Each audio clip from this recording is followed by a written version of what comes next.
Hello everyone, welcome to my channel Chem Insider. In the previous video, we discussed about how we can observe some reactions of Gilman reagent and what are the type of reagent reactions which the Gilman reagent can support. Like for example, we discussed about the stereochemistry of reactions when they are subjected to treated with Gilman's reagent like alkyl halides, aryl halides, allyl halide, or epoxide ring opening, and so on. Now, in these classes, we'll continue more about this, solving some more examples in order to understand the complete concepts of Grignard reagents reaction. Okay, so first, now let us go for the sixth example. We'll continue from yesterday's class. So that is about here we have an epoxide ring, and the same epoxide ring is having a steric hindrance at the one of the carbon being attached with an acetylenic group. Okay, in yesterday's class, we said that when you treat a Grignard reagent with compounds containing a triple bond or double bond, we observe migration of double bond or triple bond. Okay, so here now what happens is the Me compound or carbanion attacks this carbon, this double bond or triple bond present over here, it gets shifted. Okay, it gets migrated. As a result, the epoxide ring opening takes place in this direction, so leading to us giving the product of as such as like this. So we have carbon double bond, further carbon double bond. This carbon is attached to hydrogen and a methyl group. Okay, and this compound O is with OH. Okay, so this is how the reaction of ring opening in case of if the epoxide is ring containing both, what we can say is if it contains an acetylene group and an epoxide group present in it. So there will be a migration of double bond. So this is an example. Now, what if you have a compound which is allylic to an oxygen? Okay, so the oxygen atom present in a pentanone structure. So here, this is an example of pentanone structure. So this pentanone structure is having pentanone ester or lactate ester. Okay, so this oxygen is allylic to this particular double bond. So here again the migration of double bond occurs. So the Me group attacks this carbon. Okay, so this double bond gets shifted over here. This bond gets breakdown and get carried on the oxygen atom. So the reaction happens as like this. First we'll get a carbon oxygen of ester bond breakdown. As a result we get COOH. So this carbon now has a double bond. Okay, so this carbon has a double bond. It is attached already with one carbon. Okay, so this is the carbon 1, this carbon 2. So this is the ring carbon. Okay, this was already which was in the ring carbon. So this is carbon 2 and this is carbon 1. Now this carbon is being attached with a methyl group. So don't get confused with the number of carbon atoms. It is very important when you solve a reactions where it is involving a ring opening or ring formation. First, you need to calculate the number of carbons in the reagent and also in the substrate in order to carry out the complete process. Because sometimes what happens is you may lose the number of carbon atoms present. So what happens is you will lose 1 or 2 carbon atoms while it is a long chain compound. And then the compound structures will be different. So the options when you get in an examination might be of the same which you have got here. Okay, that is, let us say if you consider this methyl group is not there and you end up writing Me over here itself, then that might be appearing in an option. So you will tick that particular answer as your that option as your answer. So therefore you need to be more careful whenever there is a ring opening or ring formation reactions involved in order to calculate the number of carbon atoms. Okay, next, what if you have an epoxide ring with the R group? So usually these epoxide rings which are formed will always be either a cis or a trans. Sorry, it will always be a cis. Either it will be towards an observer or it will be away from the observer. There is never an epoxide has been synthesized which is in such a way that one of the bond is wedge bond, one of the bond is dash bond. So here the compound of epoxide is towards the observer and we are treating this with propyl group. Okay, so this propyl group tries to attack the carbon in SN2 manner. We all know that, right? So this carbon attacks this particular compound in an SN2 manner. So now why it is attacking that particular other carbon, why not this, is because Gilman reagent is a soft reagent and it always follows asymptote mechanism and it attacks only at the less hindered site. Okay, so therefore it attacks this particular carbon over here. As a result, the bond breaks down. So the compound resultant product is C3. So this should be a dash bond C3H7 and this is a wedge bond of OH, and this already has one R. Okay, so this is the product.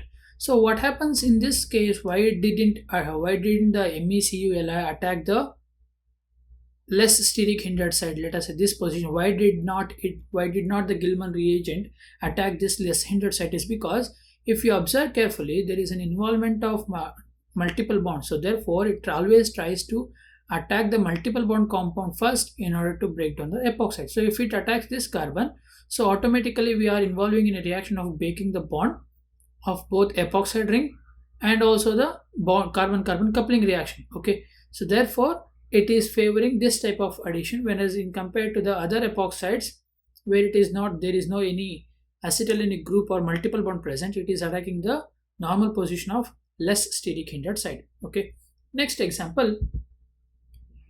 So this particular example of stereochemical carbon. Okay, so it is a stereocarbon, or we can also say it as a chiral carbon. So here we have a chiral carbon atom and we have alpha beta unsaturated carbonyl group. So now when you treat a Gilman reagent with a stereochemical carbon, that is this particular carbon containing also an alpha beta unsaturation. So here this CH3 group, usually when you treat this methyl group, it may get attached in a way that it is opposite to this CH3 group. So how to understand that? So first let us write down the chair form of this reaction. Okay. So if you write the chair form of this reaction, so the first carbon has carbon-oxygen double bond. So here we have a carbon-carbon double bond unsaturation, and moreover always you have to remember that is CH3 group is always the para position. If the CH3 group is in the para position, that always will be in the equatorial position. This is because it is a more stable one. If it is in the axial position, it is less stable. So therefore it stays in the equatorial position. That means it is in the wedge bond. Okay, so remember that the CH3 group which are present in the para position of a cyclohexane or a benzene kind of a ring, if it is only substituent, then it always should be stay at the equatorial position because it is the more stable position than the axial position. Now since it is in the equatorial position, the attack of the CH3 group should be in the direction opposite to that of the position of CH3. So this methyl group attacks from the axial position. Okay, so therefore the methyl group attack is in this direction. The methyl group attacks in this direction, which involves in the migration of double bond, which goes on to form a charge on oxygen, which later comes back in order to form reformation of double bond. Now here the double bond will be over here, so that which can be written as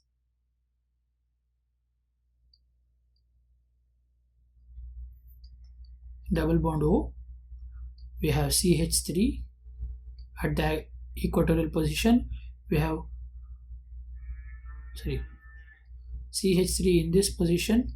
Okay, now this is again equation. So this in the equatorial attack. So now we have a carbon-carbon double bond. So when you consider for the carbon-carbon double bond over here, we are using an additional substrate of H. So therefore we will be having an hydrogen attached over here. So the complete reaction of this process can be written as like this. So this is a wedge bond of CH3 which was already present. So because of the opposite attack or ascent to attack, it forms dash of CH3 from the methyl group which is attached to it. So we have carbon oxygen double bond and the hydrogen is already present with that. Okay, so this is how the reaction takes place.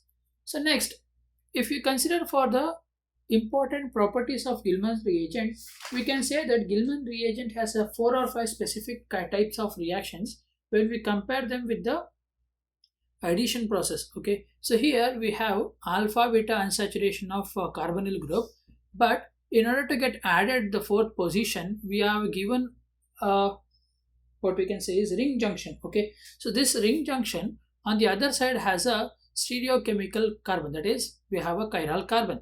So this chiral carbon, when you observe carefully, so it is in the wedge bond. So therefore, what happens is whenever Gilman reagents is used in order to add a methyl group or a carbon-carbon coupling kind of reactions in ring junction, it always carries a similar type of addition as in that of the other position. So if it is in the wedge bond, then the methyl group which will be attached in this position will also be in the wedge bond itself. So here the reaction involves addition of H3O plus also. So the product of this reaction is, so Me group which is already present over there, we have double bond O. So there the new Me group attached to this ring junction will also be in the wedge bond itself instead of dash bond, as in like this. So here it was in the dash bond when opposite to the initially present methyl group, but here it is the same side. Okay, it should be remembered, that is, if Gilman reagent is used on the ring junctions, the stereochemistry forms a cis isomer. Okay, it always forms a cis isomer but not the trans isomer. Now the second point, that is, Gilman's reagent can also be used for cyclization process. Gilman's reagent can also be used for cyclization process.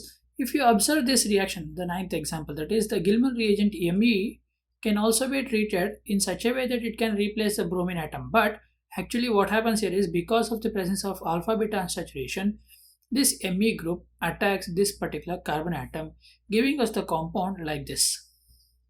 Okay, it gives us a compound of an intermediate in this way, where the Me group is in the wedge bond. Now let us keep the bromine chain as it is, alkyl bromine chain like it. Now in the second step, the O minus carrying a negative charge will form a double bond as it was initially, and as a result the double bond which was induced on carbon-carbon group attacks the carbon containing bromine atom. Okay, so which is a better leaving group. So therefore the reaction starts to form a cyclization product. Okay, the reaction forms a cyclization product. Now we have to calculate the number of carbon atoms which are adding to the ring. Okay, so 1, 2, 3, 4, and we have already 2 in the structure, right? So we have 2 and we have adding 4, so therefore it should be a hexagon. Okay, so this is the structure of the compound which is formed. So whenever you have to understand about the ring cyclization or ring opening reactions, first what we have to do is we need to remember the number of carbon atoms present here. So the hydrogen present here will also be in the wedge bond. So this is the reaction. Next is our last example. So last 2 examples, that is the third point, that is, Gilman's reagent when you consider for compounds which follows Cramp's rule. Okay, Gilman's reagent when treated with certain compounds, this usually follows the Cramp's rule. So what is first of all Cramp's rule? Cramp's rule states that addition reaction takes place to an aldehydic group in order to reduce it. So what happens is, if you treat a reagent to a carbonyl group, so the attack of the carbonyl group should be in such a way that the other carbon which containing certain groups should be considered themselves as a small, medium and large group.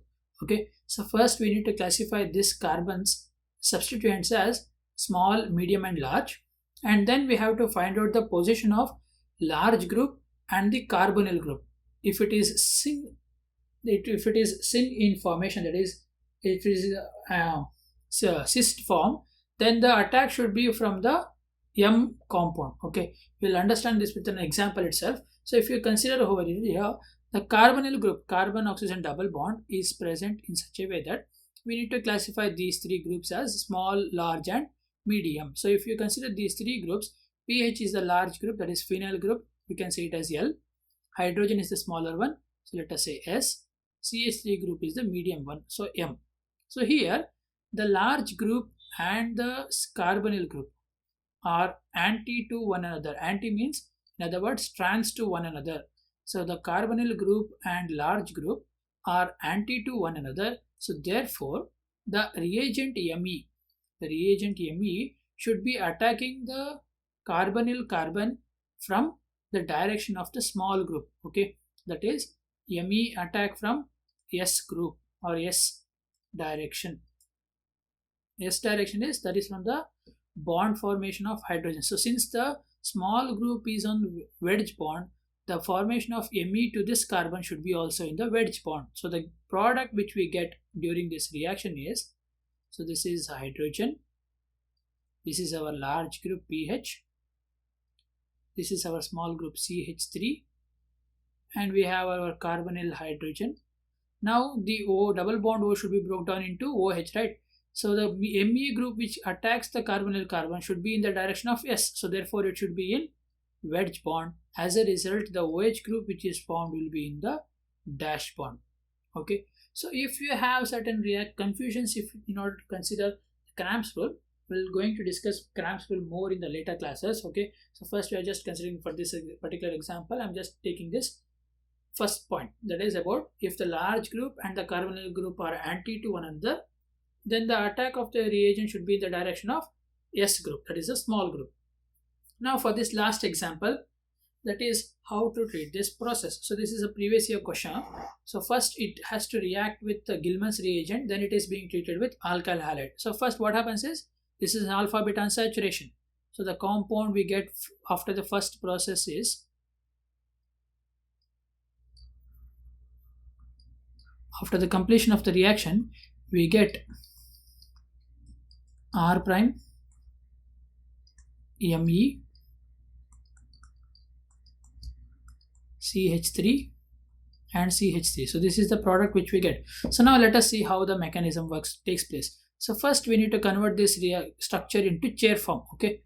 So when you convert this structure into chair form, it is quite easier for us to understand the reaction. Okay. So whenever you have certain compounds of involving a cyclohexane structure, always convert those structures into chair form. That is because if they haven't involved any stereochemistry of this compound, then it would have been not a matter to in order to add the substituents or reagents. Okay, but since they have given the stereochemistry of this carbon, we may have to be specific to the addition of this Gilman reagent and the alkyl halide stereochemistry also.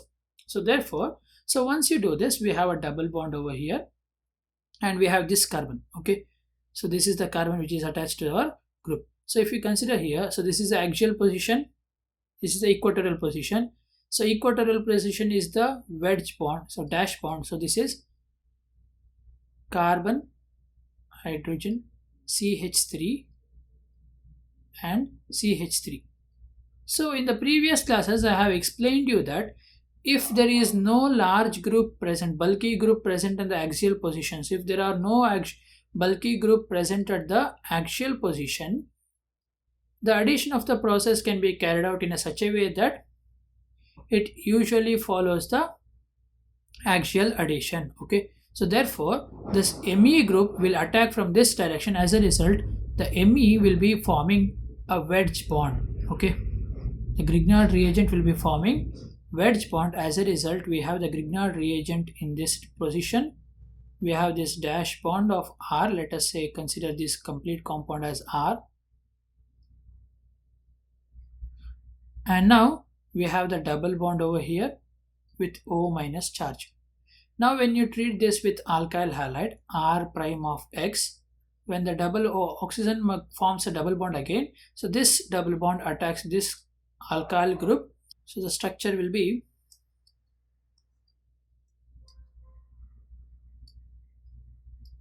so we have our dash of R, we have a methyl group with axial position, double bond O, and our R group in this direction. Okay, so R prime. Once you do this, if you can now convert it to the normal shape, so what happens is, because of the presence of this group in the dash position, because of the presence of initially present substituent in the dash position, we'll have our methyl group in the wedge bond. So if the methyl group is in the wedge bond, then this R will be in the R prime will be in dash bond, and we'll have the carbon oxygen double bond as it is. So this is how the product is formed. Okay, so I hope you have understood this complete concepts. So if you have any doubts, so actually, so this is not about in the equatorial position, but this should be in the axial position. So this is how the complete reaction takes, complete reactions of Gilman's reagent. So if you have any doubt about certain examples which you have come across in your classes, you can share those with me so that I can explain you those examples to you. Okay. In the next video, we'll be discussing about the Grignard reagent. If you, I hope you have understood the classes. Please do subscribe to my channel in order to share or get updates about the next videos which I'm going to upload of other reagents also, and share this video among your friends. Okay, thank you for watching.